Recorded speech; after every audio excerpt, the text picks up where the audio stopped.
এবার যদি গুগলির ক্ষতি করার জন্য কেউ ওর দিকে হাত বাড়ায়ও, তাহলে মিতুল পাল কিভাবে তার হাত ধরে মুচড়ে ভেঙে দেয় সেটাও সে দেখবে। মানে ভেঙে দেবেন মানে? না না, মানে আপনি কিন্তু আমাদের বাড়ির সবার সম্পর্কে এরকম ভাবে কথা বলতে পারেন না। আরে না না, আমি আপনাদের কাউকে বলছি না, যে দোষ করেছে আমি তার কথাই বলছি। কি হলো মঞ্জুষা, তুমি এরকম মুখ চুন করে দাঁড়িয়ে রইলে যে? আমি কিন্তু মজা করছিলাম। হ্যাঁ, আমি জানি এই বাড়ির কেউ গুগলির আর কোনো ক্ষতি করবে না। গুগলির সাথে ওর রক্ষা কবচ হিসেবে তার মিতুল মা তো এসে গেছে। ছেড়ে দাও, এখন কিছু বলো না। মিতুল মা, বলছি শোন না, ঘরে চল না, একটু রেস্ট নেব, আর দাঁড়িয়ে থাকতে পারছি না। দাদা তাহলে ওকে ঘরে নিয়ে যাই? হ্যাঁ হ্যাঁ মিতুল, তোমরা বরং ওই ব্যাগপত্রগুলো রেখে একটুখানি বিশ্রাম নাও। এই শ্রী, যা তো ব্যাগগুলো নিয়ে যা। হ্যাঁ, আমি ব্যাগটা নিয়ে নিচ্ছি, এসো।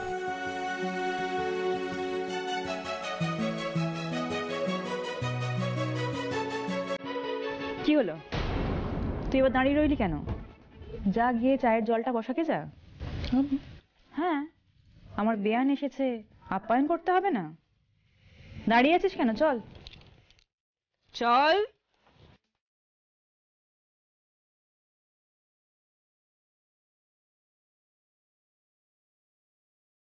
কিন্তু মিতুল এখানে আসলো কেন? ও কি আমাদের উপর ভরসা করতে পারছে না? বৌমাকে সারাক্ষণ দেখে রাখার জন্য তো সঞ্চয়নই ছিল। মিতুলও কি তাহলে সঞ্চয়নকেই সন্দেহ করছে?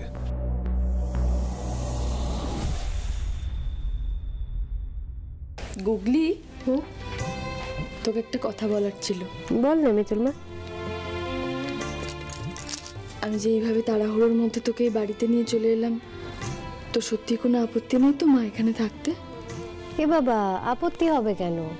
এটা তো আমার শ্বশুর বাড়ি, মানে আমার আর একটা বাড়ি। আর এমনিও আমি সঞ্চয়নকে খুব মিস করছিলাম। তাই? আরে মানে এই বাড়ি সবাইকে খুব মিস করছিলাম, কিন্তু তোদের মুখের ওপরে বলতে পারছিলাম না। কিন্তু আমার মিতুল মা কিছু না বলতেই আমার মনের সব কথা বুঝে গেল। মিতুল মা বুঝবে না তো আর কে বুঝবে? আচ্ছা মিতুল মা, শোন না, আমার কাছে একটা আইডিয়া আছে। বল না। আমি এই বাড়ির সবাইকেও বলে দেবো, তোকেও বলছি। সঞ্চয়নকে বলবি না যে আমি এখানে এসে গেছি, তাহলে হঠাৎ করে এই রুমে এসে আমাকে দেখে ভীষণ সারপ্রাইজ হবে, ভীষণ খুশি হবে। ওকে? ঠিক আছে ঠিক আছে, তাই করব।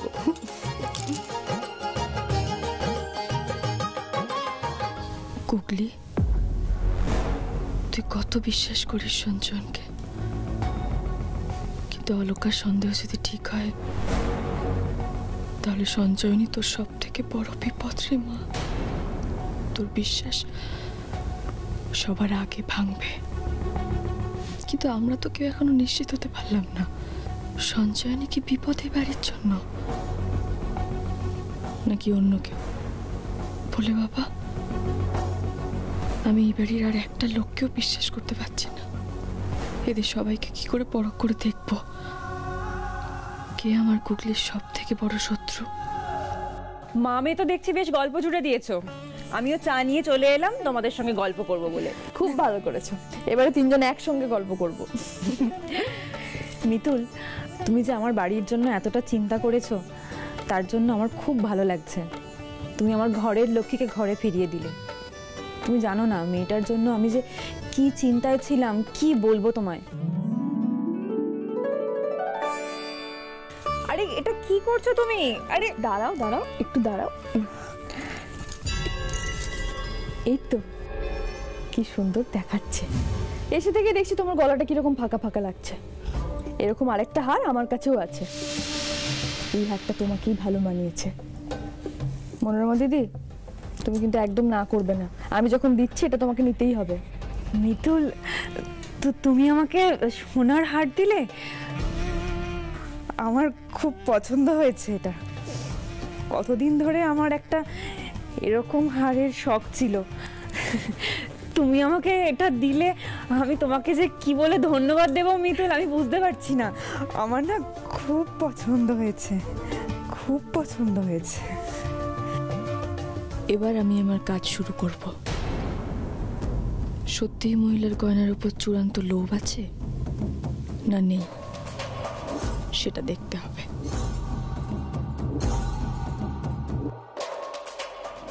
অনেক খেলেছো তোমরা, আর নয়।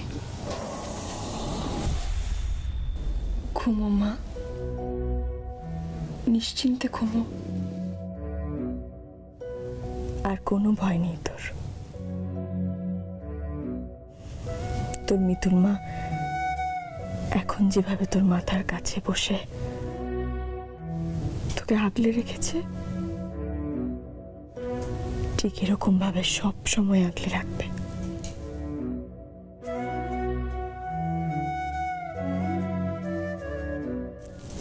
দেখি কে তোর কি ক্ষতি করে। মিতুল, তো তুমি আমাকে সোনার হার দিলে, আমার খুব পছন্দ হয়েছে এটা। কতদিন ধরে আমার একটা এরকম হারের শখ ছিল। মনোরমাদের সত্যি গয়নার উপর এত লোভ, সেই লোভেই কুকলির ক্ষতি করতে চায়। তাহলে তো আজ আমার থেকে গয়না পাওয়ার পর লোভটা আরো বেড়ে যাওয়ার কথা। লোভী মানুষের লোভ কখনো কমে না। তার মানে কাল থেকে কুকলি আর অসুস্থ হবে না। কুকলির যদি একটু এদিক থেকে ওদিক হয়, আমি এখান থেকে ওকে নিয়ে চলে যাব। সেটা মনোরমাদি খুব ভালো করে জানে। সেই ভয়টাও মনোরমাদির মনে কাজ করবে। তাহলে হিসেব মতো মনোরমাদি যদি আরো গয়না চায়, তাহলে কুকলির আর কোনো ক্ষতি চাইবে না। এবার আমাকেও দেখতে হবে মনোরমাদি কি করতে চায়। একটা জিনিস খেয়াল করেছিস, কালকের পর থেকে ওই নতুন বউয়ের সাথে মায়ের খাতিরটা একটু বেশি বেড়েছে। হবে না, কুটুমবাড়ির লোকের সামনে এখন ভালো মানুষই না দেখালে তো নিজের মুখোশটাও খুলে যাবে। আরে Mitul, good morning. Good morning.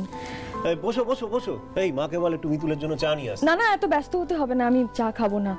আসলে গুগলির জন্য খুব চিন্তায় আছি, সেই জন্য একটা কথা বলতে এসেছিলাম আর কি। যদি কিছু মনে না করেন, আমার একটা অনুরোধ ছিল। হ্যাঁ বলো না, হেজিটেট করছো কেন? আবার কি করতে চাইছো বলতো, বুঝতে পারছি না তো। হ্যাঁ, আবার কি ওই বাড়িতে নিয়ে যাবে নাকি? যাক বাবা, নিয়ে যাক। না আসলে এত চিকিৎসা হচ্ছে, এতদিকে ছোটাছুটি হচ্ছে, তবু তো গুগলিটা ঠিক হচ্ছে না। তাই আমি ভাবছিলাম, কাছেই একটা কালী মন্দির আছে না, শুনেছি খুব জাগ্রত, ওখানে যদি গিয়ে একটু পুজো দিয়ে আসা যেত ভালো হতো। হ্যাঁ, ওষুধে ঠেকাতে পারলো না এত কিছু, এবার ফুল দিয়ে ঠেকাবে। বাহ, কিন্তু ভালো কথা। তো যাও পুজো দিয়ে এসো, আর মনোরমাকেও সঙ্গে নিয়ে যাও। না না দাদা, মনোরমা দিদি গেলে হবে না। আমাকে মনোরমা দিদিকে দুজনকেই গুগলির সঙ্গে সঙ্গে থাকতে হবে। আসলে আমরা যদি চলে যাই, তাহলে আপনারা কি গুগলিকে দেখতে পারবেন? আপনাদের চাপটাও তো অনেকটা বেড়ে যাবে, তাই না? আর ঠাকুর না করুন, ওই সময় যদি গুগলির একটু বাড়াবাড়ি হয়, তাহলে আমাদের গুগলির কাজ ছেড়ে কোথাও যাওয়া যাবে না। তাহলে উপায়? একটা উপায় আছে। কি? যদি আমাদের হয়ে সুতীর্থ আর মঞ্জুষা গিয়ে পুজোটা দিয়ে দেয়, তাহলে কেমন হয়? মানে এই শোনো, আমি কোনো মন্দিরে যেতে পারবো না। হ্যাঁ, আমি ওসব কেসের মধ্যে নেই। নিজের জন্য কোনোদিন মন্দিরে গেলাম না পুজো দিতে, এখন নতুন বউয়ের জন্য যেতে হবে? ইয়ার কি হচ্ছে? এই একটা থাপ্পড়ে দাঁত ফেলা দেবো একদম। তোর থেকে মতামত কেউ চেয়েছে? কেউ চেয়েছে? তোকে যেতে বলা হয়েছে, যাবি, সঙ্গে তুইও যাবি। বাবা দেখো, তুমিও সবসময় এরকম করতে পারো না আমাদের সাথে। আমাদের একটা সহ্যের সীমা আছে। এই কি বললি তুই? কি বললি? সহ্যের সীমা? আর তর্ক বাড়াবেন না দাদা, দিতে হবে না গুগলির নামে পুজো। পরে যদি আমি সময় পাই, তখন তাহলে দিয়ে দেবো। গুগলির নামে পুজো আজই হবে, আর ওরাই দিতে যাবে। আর তুই কি বললি সহ্যের সীমা? আমার সহ্যের সীমাটা একবার ভেবে দেখেছিস? ছোটবেলা থেকে তোদের আদর দিয়ে দিয়ে, স্বাধীনতা দিয়ে দিয়ে এই পরিণতি। একটা কথা দুজনে কান খুলে শুনে নে, এ বাড়িতে এখন থেকে আমার কথাটাই শেষ কথা। হ্যাঁ, হতেই পারে তোমার কথা শেষ কথা, কিন্তু আমিও পরিষ্কার করে বলে রাখছি, আমি নতুন বৌদির নামে কোথাও পুজো দিতে যাব না। হ্যাঁ বাবা, আর শুনে রাখো একটা কথা, যেই মেয়ে আমাকে চড় মেরেছিল তার হয়ে পুজো দিতে তো আমি কখনোই যাব না। আচ্ছা, তাহলে আমার কথাটাও শুনে নে। তোরা যদি জেদ ধরে বসে থাকিস, পুজো দিতে না যাস, তাহলে আমি তোদের দুজনকে বাড়ি থেকে তাড়িয়ে দিতে বাধ্য হব। কেন মাথা গরম করছেন বলুন তো দাদা? একটা সামান্য বিষয় থেকে এত বড় একটা সিদ্ধান্ত নিচ্ছেন, শান্ত হন, মাথা ঠান্ডা করুন। দেখেছিস তো, এইভাবে তেল দিয়ে দিয়ে বাবাকে হাত করছে। আরে বাবা এখন মিতুল পালের কথা আমাদের উপর চোটপাট শুরু করে দিয়েছে, এই মহিলার কথায় নাচছে। এই মিতুল পাল না বড্ড বাড়াবাড়ি শুরু করেছে রে, একে আগে সালটাতে হবে। কি হলো, দাঁড়িয়ে আছিস কেন? জাগিয়ে তৈরি হ, যা।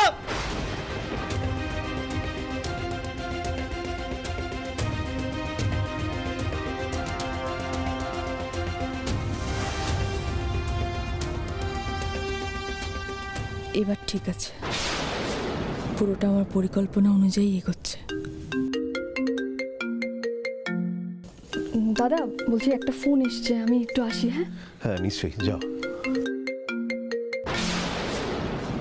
এই দুজনের ওপর তো কোনোদিনই ভরসা ছিল না, তার মধ্যে যে ছেলের ওপর আমার সব থেকে বেশি ভরসা ছিল তাকেও এখন আর বিশ্বাস করতে পারছি না। বারবার সঞ্চয়ন আমাকে মনে করাচ্ছে আমি আমার সন্তানদের মানুষ করতে পারিনি। তখন আসলে অনেকে ছিল বলে ফোনটা ধরতে পারিনি। আচ্ছা শোনো, আমাদের প্ল্যান অনুযায়ী প্রথম ধাপটা আমি শুরু করে দিয়েছি, আর প্রথম টোপ দিয়েছি মনোরমা দিদিকে। ওই দিক থেকে কিছু করার আর কোনো সম্ভাবনা নেই। আর সুতীর্থ আর মঞ্জুষাকেও আমি বাড়ির বাইরে বের করার ব্যবস্থা করেই দিয়েছি। তাহলে এখন বাকি রইল শুধু সঞ্চয়নের কাকা। সঞ্চয়নের কাকাকেও যদি কোনো রকম ভাবে বাড়ির বাইরে বের করে দিতে পারি, আর তারপরেও যদি গুগলি অসুস্থ হয়, তাহলে আমাদের প্ল্যান অনুযায়ী বাড়িতে সন্দেহের লিস্টে বাকি রইল একটাই নাম, সঞ্চয়ন। তুমি তারপর সঞ্চয়নের নামে তদন্ত করা শুরু করতে পারো। আচ্ছা শোনো না, তোমাকে আমি সব কথা বলছি। হ্যাঁ, তুমি তো সন্ধ্যের মধ্যে সবকিছু জানতে পেরেই যাবে, পরে কথা বলছি তোমার সাথে আমি। হ্যাঁ অলকা, আমি তোমার সঙ্গে পরে কথা বলছি।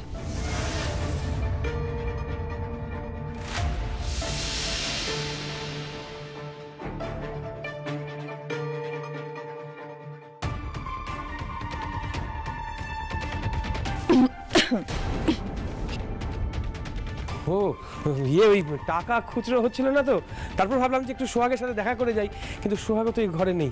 কি যে যন্ত্রণায় পড়লাম না, কারোর কাছে কোনো, তোমার কাছে তো খুচরো হবে না। যাই বাবা, আমার দেরি হয়।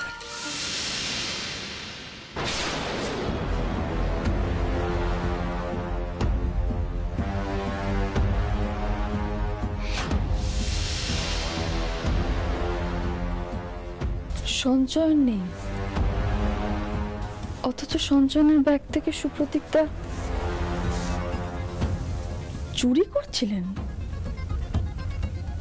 ছি, মানুষটাকে আমি জটিল কুটিল ভেবেছিলাম, কিন্তু নিজেও যে এতটা নীচ সেটা তো বুঝতে পারিনি। যাকে নিজে থেকেই যে বাড়ি থেকে বেরিয়ে গেছে সেটা ভালো হয়েছে। তাহলে এই বাড়িতে আর সেরকম কেউই নেই এখন। সন্দেহ করার মতো শুধু একজন আছে, সঞ্চয়ন। কিন্তু আমি বুঝতে পারছি না, আজ যদি গুগলির কিছু না হয় তাহলে আমাদের কি মনোরমাদের দিকে নজর রাখা উচিত? বলে বাবা, তুমি আমাকে শক্তি দিও, যারা আমার গুগলির এত বড় ক্ষতি চাইছে তাদের যেন আমি হাতে নাতে ধরতে পারি। দেখো মিতুল মা।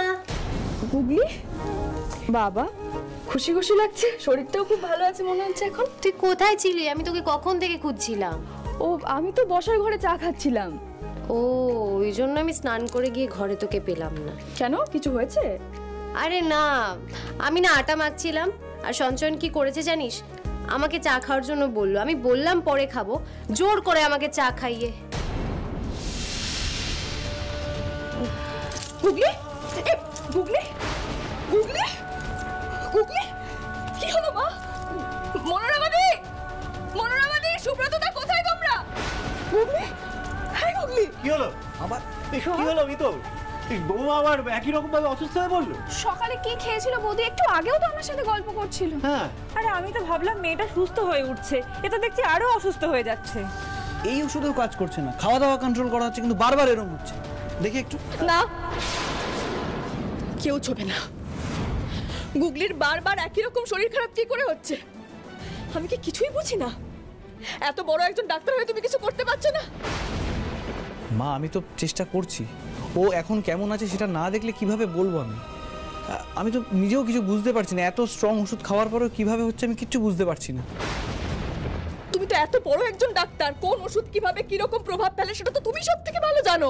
ঠিক আছে মা, আমি দেখছি, আমি এখন একটা ইনজেকশন দিচ্ছি যাতে তোর জ্ঞানটা ফিরে আসে। না, আর কোনো ইনজেকশন ওষুধ কিচ্ছু দিতে হবে না। আমার গুগলিকে যদি বাঁচাতে চাও কেউ কিচ্ছু দেবে না, আর বুঝতে পেরেছো?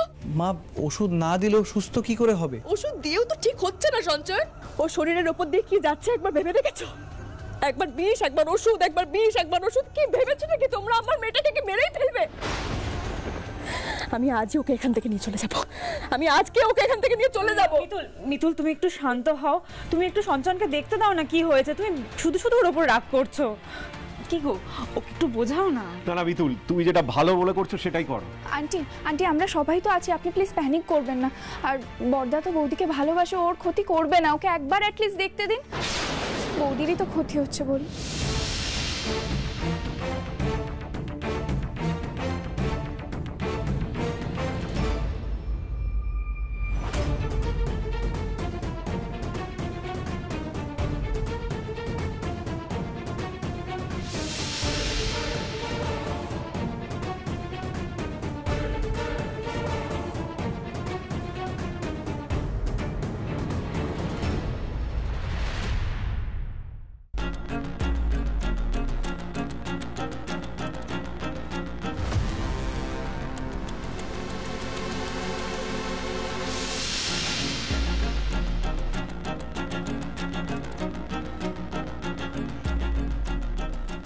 মঞ্জুষা সুতীর্থ বাড়িতে নেই, সুপ্রতীকদাও বেরিয়ে গেলেন, আর সঞ্চয়ন বাদে বাড়িতে যারা উপস্থিত ছিলেন তাদের কারোরই দুঃসাহস হবে না।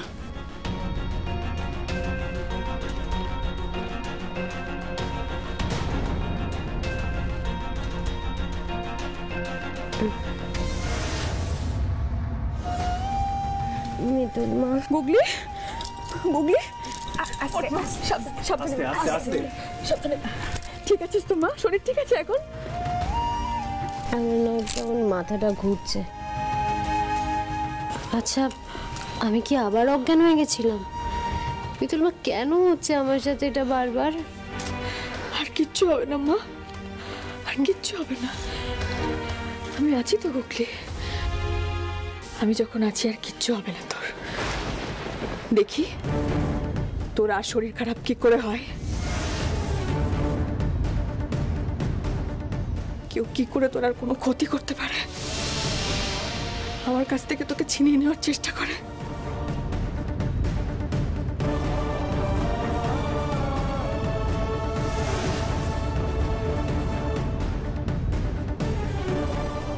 মিতুলও কি আমার মতনই সঞ্চয়নকে নিয়ে ভয় পাচ্ছে? সঞ্চয়নী গুগলিকে চাটা খাইয়েছিল, আর তারপরই এ ঘরে এসে। তাহলে কি অলকা ঠিক বলেছিল? সঞ্চয়ন,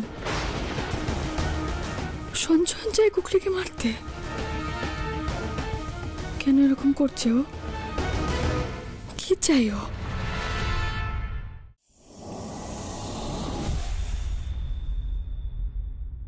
তুই সুস্থ হয়ে যা, সব বিপদ কেটে যাক, তারপর ভেবেছি সবাই মিলে কোথাও একটা গিয়ে ঘুরে আসবো। আচ্ছা মিতুল মা, ওদিকে মিষ্টি পিসির শরীর কেমন আছে? মিষ্টি পিসি তো তোর মতো ওষুধ খাওয়ার জন্য বায়না ধরে না, সময় সময় ওষুধও খায়, ভুলেও যায় না। মিষ্টি পিষ্টি ঠিক তাড়াতাড়ি সুস্থ হয়ে উঠবে।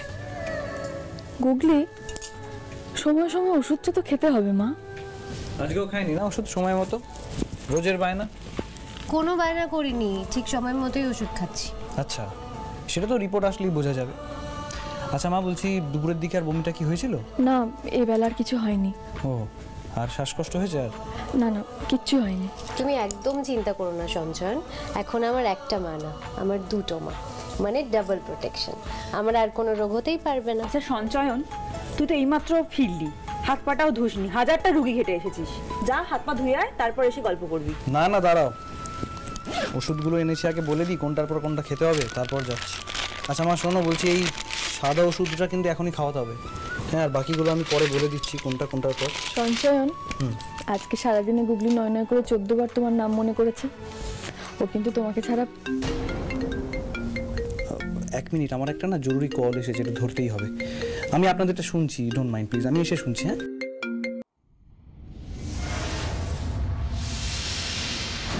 এবার আমারও মনে হচ্ছে সঞ্চয়নের মধ্যে কিছু তো একটা চলছে। এসে কুকলিকে নিয়ে এত ব্যস্ত হয়ে গেল, এদিকে ফোন আসার সাথে সাথে চলে গেল।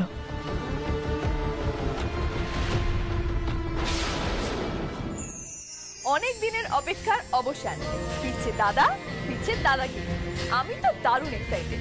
আগামীকাল থেকে শুক্র শনি ঠিক রাত 9:30টায়। একদম মিস করবেন না কিন্তু, শুধুমাত্র জি বাংলায়।